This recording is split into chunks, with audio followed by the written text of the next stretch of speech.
that I had done the case in the Southern District of New York that established the constitutional principle that the New York Times, as a news outlet, has a right to make any decision it wants to make as to what it'll publish as a letter to the editor or not. Access to the internet, you can start looking up these facts. And you can find these facts. Oh, you're saying that may not be permanent. Well, they're definitely working against it. That this is the internet is definitely not in the interests of the authoritarians. That want to run the government. Unless they created it. Yeah. Well, they did create it to some serious extent. And what it's done now is it's given them this extraordinary means by which to indoctrinate everybody, and they can set up a whole censorship operation now, and they passed Public Law 230, which, exempts all the major platforms from legal liability or libel and slander. But in Part B of Public Law 230, they've got this whole provision that say, okay, in light of the fact that we've given you this special exemption from liability under libel and slander, here are the things that you are authorized to censor if you choose to. Number one, any child. They always love to lead with that one, because that's like, oh, they're going to kill spies if you reveal the secret, So that the number one is child pornography. Number two is pornography of any kind. Third is gratuitous violence. Number four is anything you, as the platform owner, decide personally you don't want to publish. And just anything is anything. And worse yet, number five is anything you feel like censoring, even if it is otherwise protected under the First Amendment. And this is Section B of 230. That's Section B of Public Law 230, and it says that precisely because it's true. A private operation is not bound by the First Amendment restrictions. In fact, I did the case for the New York Times against the Jewish Defense League. What was this one? Meir Kahane. Meir Kahane was head of this thing called the Jewish Defense League, was this hardcore right-wing Zionist, the fascist shithead, and his lawyer was Roy Cohn, if that means anything to you. I know, yeah. And so Roy Cohn was their attorney, and they sent a full-page ad to the New York Times when I was at the Cahill firm still, representing the New York, because we took the account of the New York Times when we did the Pentagon Papers for them, and Lord Day and Lord, lost the account to us. So that the Jewish Defense League, Meir Kahane, sends in this full-page ad, pissing on Leonard Bernstein, who was the conductor of the New York Philharmonic Orchestra. Oh yeah, because he had given a contribution to the Black Panther defense for the Panther 21. That I was actually one of the attorneys for the Panther 21. Is there anywhere? Can we just go through the cases you weren't on in the 20th century? There weren't a lot of people that came off the Harvard Law Review as the founder of the Law Review who were willing to do any of those cases. So it looks better than it is. But so the bottom line is that Leonard Bernstein had given a contribution to the Panther 21 defense. Because the New York City police arrested the whole top 21 leaders of the Black Panther Party in 1971, and were putting them on trial, 157 separate criminal charges. Yeah. Planning to blow up the Statue of Liberty on the 4th of July, planning to bomb Macy's and Gimbel's on Thanksgiving Day, blah, blah, blah. I think Tupac's mom was actually a part of those arrests. Joan Bird. Joan Bird. Yeah. So the bottom line is that Leonard Bernstein had given a contribution to the Black Panther defense for the Panther 21. And so the Meir Kahane, took out a full-page ad pissing on him for that and accusing him of, being anti-Semitic and blah, blah, blah, and all that stuff. And the New York Times contacted us and said, look, they don't want to publish this. And we said, you don't have to publish it. You have a right to publish anything you want. You don't have to publish anything you don't want, period. And so Meir Kahane sued them. Sued the New York Times. And so I ended up being the attorney for the New York Times in the lawsuit against Meir Kahane. And Roy Cohn got to go on a live ABC or NBC radio interview where I pissed on Roy Cohn from a mighty high place, telling everybody what a complete douchebag this guy was, and I said, you don't know who this guy is sitting across the table. Let me tell you about this guy, and I just engaged in this kind of total ad hominem destruction of both of these guys. He loved that. Yes, they were just kind of bleeding from the ears. They didn't think anybody was going to violate the normal standards of decorum, on a show like that, but I did, and so we get all done, flattening them out. And I got a call from Floyd Abrams, the partner at the law firm, to come to see him at his home. So I go to his home, and there's this huge celebration going on at his home. Wow, we completely pissed on these guys, and he takes me out into the kitchen and introduces me to Moshe Dayan. Oh, shit. Who's sitting the there, Israeli...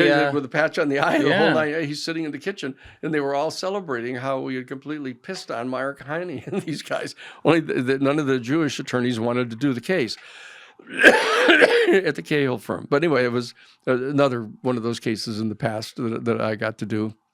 But the bottom line, my point is that I had done the case in the Southern District of New York that established the constitutional principle that the New York Times, as a news outlet, has a right to make any decision it wants to make as to what it'll publish as a letter to the editor or not.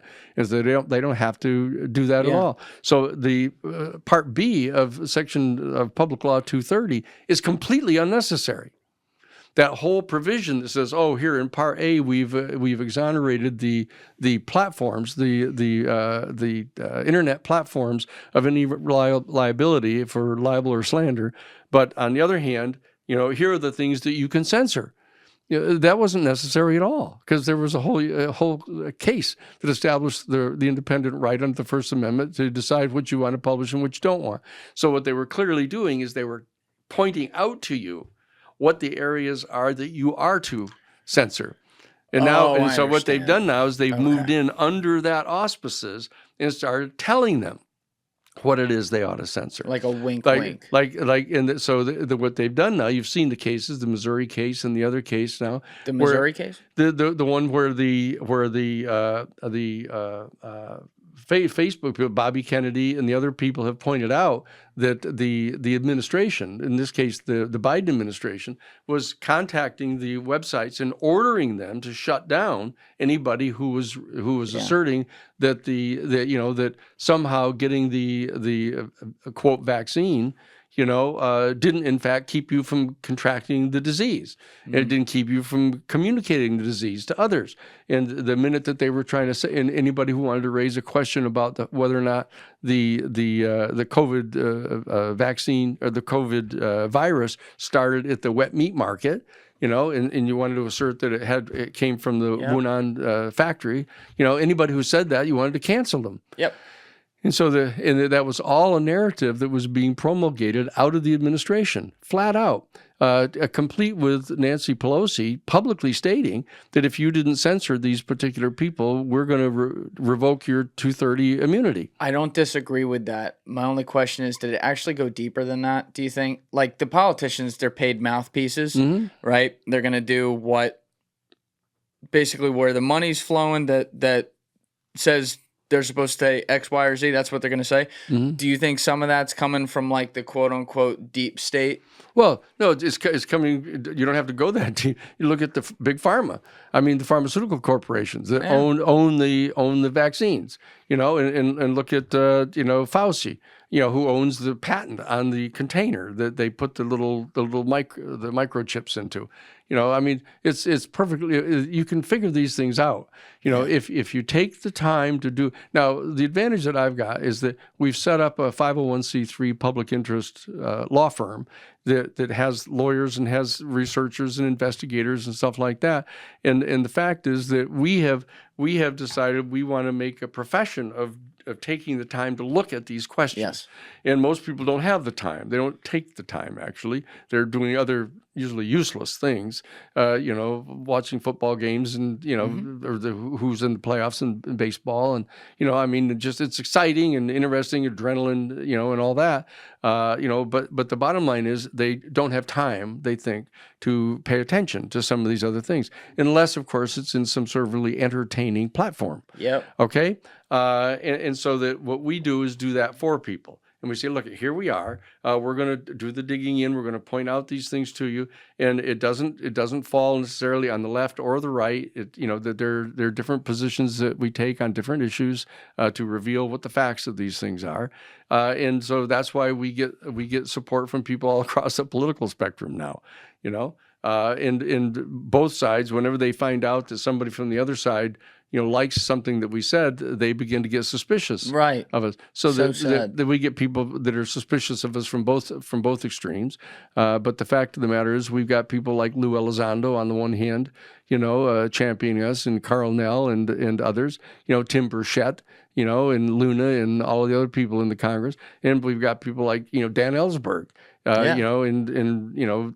Dick Gregory and Ben Spock, and all the other people that are cheering for us on the other end of the spectrum. Yeah, it's kind of impossible to put you in a box other than constantly being a guy who is checking the authority of power. Yeah, which is when you look at the law itself and what lawyers are supposed to do, unless you're a lawyer for the government, your job is to put the government's case to the test.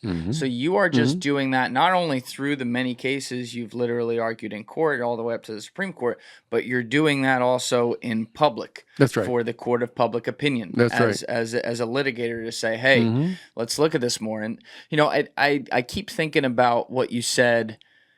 Two things you said. First, the conversation you had with the senator who was telling you he was actually going to give Jacob Javits. Yeah, he was going to have he was going to give the commission to his biggest donor, and you're like, oh, yes. I understand how this works now. You're like 18 and you realize it's churning already. Like, oh, this is kind of fucked up. Yeah, and then you get into when you're at Harvard, you started there while still in school, researching while it's happening, while it's breaking out, the whole Vietnam War, and being able to get access to at least some of the information we were somewhat able to get access to at that point. That's right. To already prove that there was some kind of turd in the punch bowl here. Well, I had the additional advantage in having Henry Kissinger for foreign policy in Gov 182, and the very first day, he comes into the classroom and he says, gentlemen, he says, if there's anyone in this class who believes that we do not have the right as a nation state to lie, cheat, steal, and even kill for the advantage of our own nation state, you should not remain in this course. Yeah, that's true. Thank you for watching the video, guys. If you haven't already subscribed, please smash that subscribe button and check out this clip's full podcast episode by clicking here or in the description below.